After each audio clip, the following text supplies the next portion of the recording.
ఆహా బాబు, నీ మాట పాటలాగే భోజనం కూడా చాలా రుచిగా ఉంది. సంతోషం అమ్మా. ఏంటి? ఆహా, ఇక నుంచి నేను ఒంటరిగా ఉన్నప్పుడే నన్ను మెచ్చుకోండి.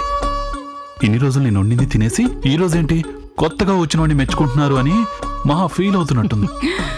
అలా ఏం అనుకోదు బాబు. అలాగా? ఒంటరిగా ఉండి కష్టపడుతుండేది. నువ్విక్కడికి రావడం మహాలక్ష్మికి మంచిదే కదా.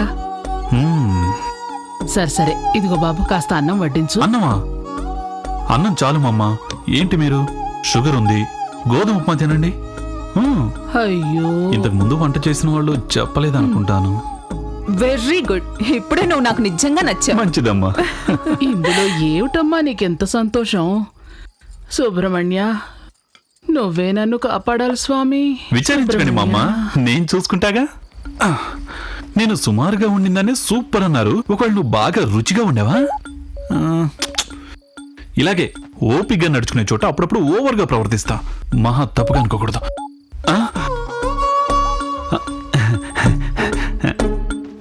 అవును, ఈ టైంలో మనో సార్ ఎక్కడుంటారు?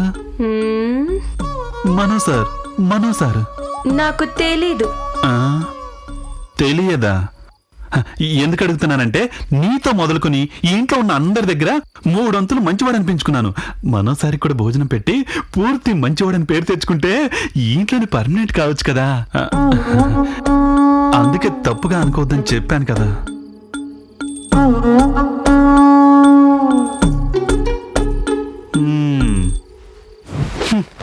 పరమశివుని కంఠమందు పాము తొంగి చూసే.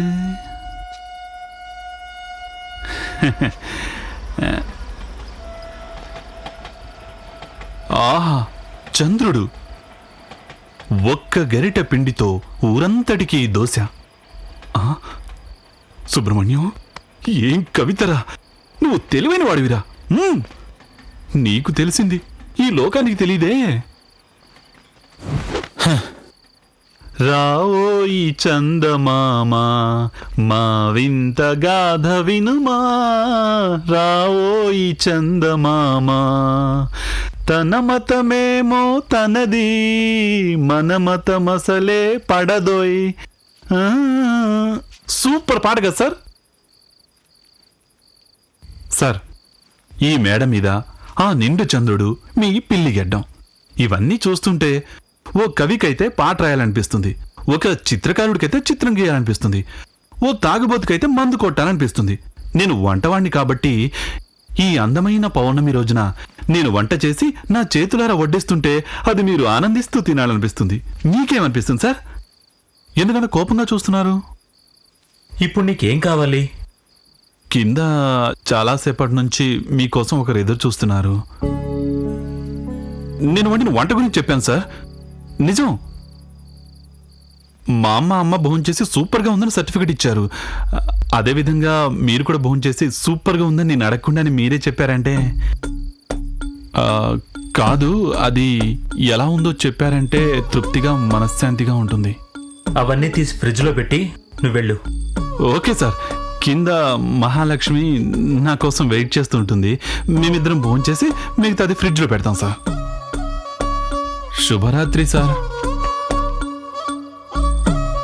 గుడ్ నైట్ చెప్పాను సార్. తెలుగు వర్ధిల్లాలి అని చెప్తుంటారు. తెలుగులో గుడ్ నైట్ చెప్తే దొంగ చూపులు చూస్తుంటారు. సార్ మూడేదో బాలేనట్టుంది. ఇది కూడా కలిసిపోయింది. ముందు ఇతన్ని గెస్ట్ హౌస్ తీసుకెళ్ళండి. నస్సు తట్టుకోలేకపోతున్నాను. వెళ్ళేటప్పుడు లంబోదర స్వామికి భోజనం తీసుకెళ్ళండి. అలాగే అమ్మా.